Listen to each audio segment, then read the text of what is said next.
This is my short review of Lickety Split Topper with pole. This pole is about 4 feet, and I used it to change the light on my stairwell. You'll definitely need a light that is flat because it's just the pole attaches using adhesive,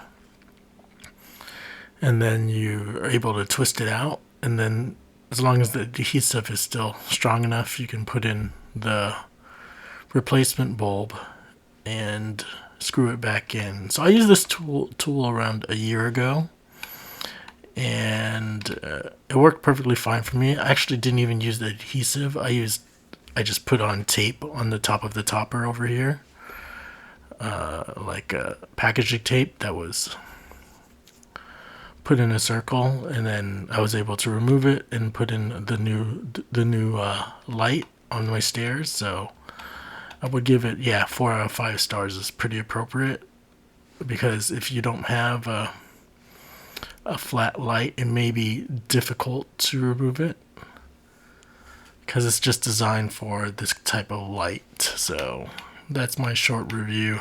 They don't sell it on Amazon anymore, but I was able to get it for $20. The other thing to note is this pole is about 4 foot, but at the very bottom you can attach it to another stick, another standard stick like a broomstick, and so it can be about 8 feet. Or if you have a special type of stick that extends, an extended stick, then you can make it even longer. So for $20, it might, some people might say it's kind of expensive, but it did the job for me, and I didn't have to buy something more expensive. So good luck.